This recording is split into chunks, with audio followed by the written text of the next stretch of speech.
All right, so chapter 23. We'll talk about it when we're done reading, okay? All right, guys, 23. That was awesome. Thank you. The next morning, I wake to a shrieking so high and keen that I bolt straight out of bed, tearing the sleep tags from my skin. Bram! I scream. He's not in his room. I run down the hall to my parents' room. My mother came home from her trip last night. They should both be there. But their room is empty too, and I can tell they left in a hurry. I see twisted sheets and a blanket on the floor. I draw back. It's been a long time since I've seen their bed unmade, and even in the fear of the moment, the intimacy of that tangled bedding catches my eye. Kasha? My mother's voice. Where are you? I call in a panic, turning around. She hurries down the hall toward me, still wearing her sleep clothes. Her long blonde hair streams behind her, and she looks almost unearthly until she pulls me into arms that feel real and strong. What happened? She asks me. Are you all right? The screaming, I say, looking around for the source. Just then I hear another sound added to the screaming, the sound of metal on wood. It's not screaming, my mother says, her voice sad. You're hearing the saws. They're cutting down the maple trees. I hurry out onto the front steps where Bram and my father also stand. Other families wait outside too, many of them still wearing their sleep clothes like us.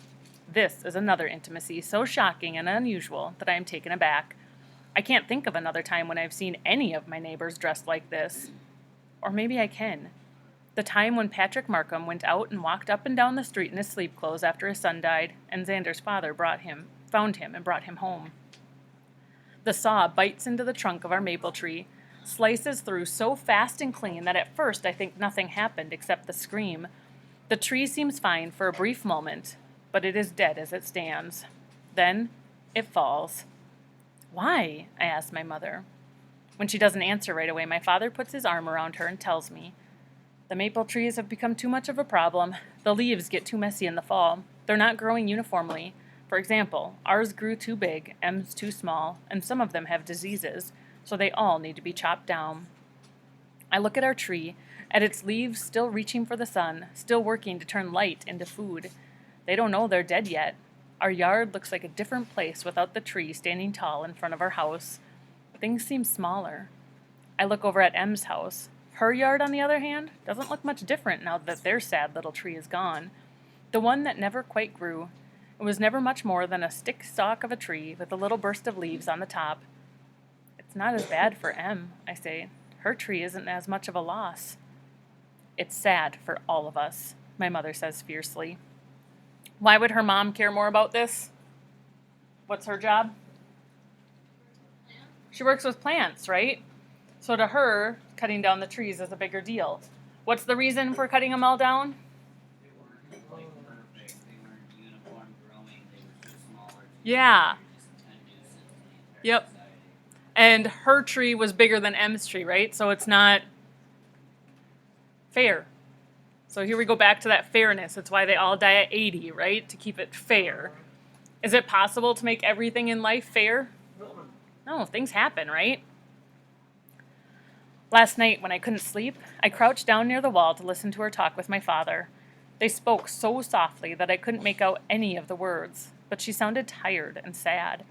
Eventually, I gave up and climbed back into bed. Now she looks angry, standing in front of the house with her arms folded across her chest. The workers with the saws have already moved on to another house now that our tree is down. That part was easy. Tearing up the roots will be the hard part. My father holds my mother close. He doesn't love the trees the way she does, but he loves other things that were destroyed, and he understands.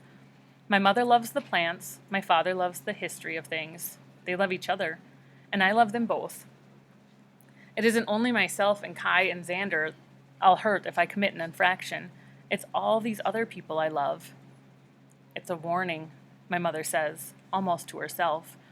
I didn't do anything, Bram exclaims. I haven't even been late to school in weeks. The warning isn't for you, my mother says. It's for someone else.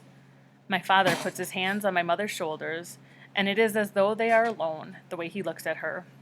Molly, I promise I didn't, and at the same time I open my mouth to say something. I don't know what, something about what I've done and how this is all my fault. But before my father can finish, and I can begin, my mother speaks. It's a warning for me. She turns and goes back into the house, brushing a hand across her eyes.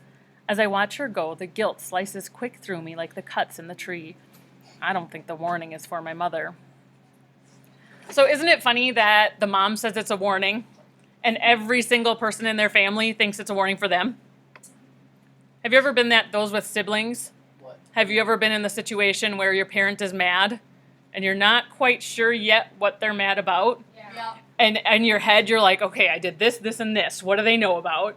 And chances are your sibling is doing the same thing, right? Yeah. What are they angry about? And then if it's like ends up being mad at your sibling, you're like, oh, all right, close one. Same type of thing here. Like they know that society is upset with someone, and they're all going through like, what have I done that would have caused this reaction? So they're all feeling guilty.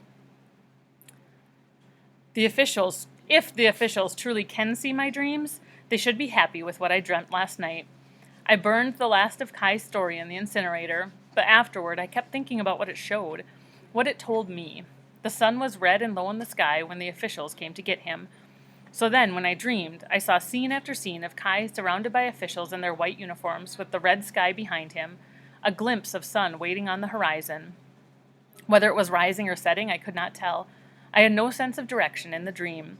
In each dream, he did not show any fear. His hands did not shake, his expression remained calm, but I knew he was afraid.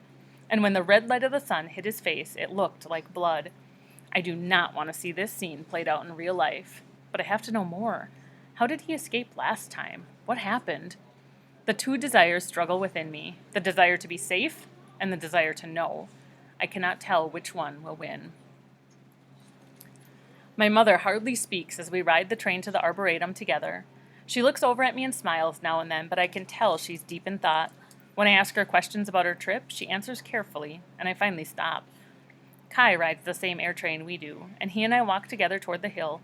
I try to act friendly, but reserved, the way we once were with each other, even though I want to touch his hand again, to look in his eyes and ask him about the story, about what happened next. It only takes a few seconds in the forest before I lose control and have to ask him. I put my hand on his arm as we follow our path to the spot where we last marked.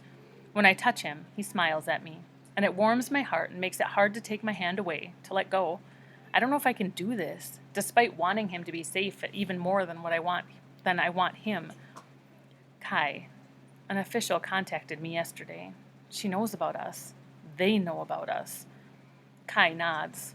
Of course they do. Did they talk to you too? They did. For someone who spent his entire life avoiding attention from the officials, he seems remarkably composed about this. His eyes are deep as ever, but there is a calm there that I haven't seen before. Aren't you worried? Kai doesn't answer. Instead, he reaches into the pocket of his shirt and pulls out a paper. He hands it to me. It's different from the brown paper of napkins and wrappings that he's been using. Whiter, smoother. The writing on it is not his own. It's from some kind of port or scribe, but something about it seems foreign. What is this? I ask. A late birthday present for you. A poem. My jaw drops. A poem? How? And Kai hurries to reassure me. Don't worry, we'll destroy the paper soon so we don't get in trouble. It won't take long to memorize. His face is alight with happiness, and I suddenly realize that Kai looks the slightest bit like Xander, with his face open and joyful like this. I am reminded of the shifting faces on the port screen the day after I got my match, when I saw Xander, then Kai. But now, I see only Kai, and no one else. A poem. Did you write it? No, he says, but it's by the same man who wrote the other poem, Do Not Go Gentle. How? I ask him. There were no other poems by Dylan Thomas in the port at school. Kai shakes his head, evading my question. It's not the whole thing. I could only afford part of a stanza. Before I can ask what he gave in exchange for the poem, he clears his throat a little nervously and looks down at his hands. I liked it because it mentions a birthday, and because it reminds me of you, how I felt when I saw you that first day in the water at the pool. He looks confused, and I see a trace of sadness on his face. Don't you like it? I hold the white paper, but my eyes are so blurred with tears that I can't read it. Here, I say, thrusting the poem back at him. Will you read it to me? I turn away and start walking through the trees, staggering almost, so blinded am I by the beauty of his surprise and so overwhelmed by possibility and impossibility. Behind me, I hear Kai's voice. I stop and listen. My birthday began with the water, birds and the birds of the winged trees flying my name, above the farms and the white horses, and I rose, in rainy autumn, and walked abroad in a shower of all my days. I began walking again, not bothering with cairns or cloths or anything that might slow me down. I'm careless, and I disturb a group of birds which flutters up and away from us into the sky, white on blue, like the colors of City Hall, like the colors of angels. They're flying your name, Kai says behind me. I turn around and I see him standing in the forest, the white poem in his hand. The birds' cries fly away on the air with him. In the quiet that follows, I don't know who moves first, Kai or me.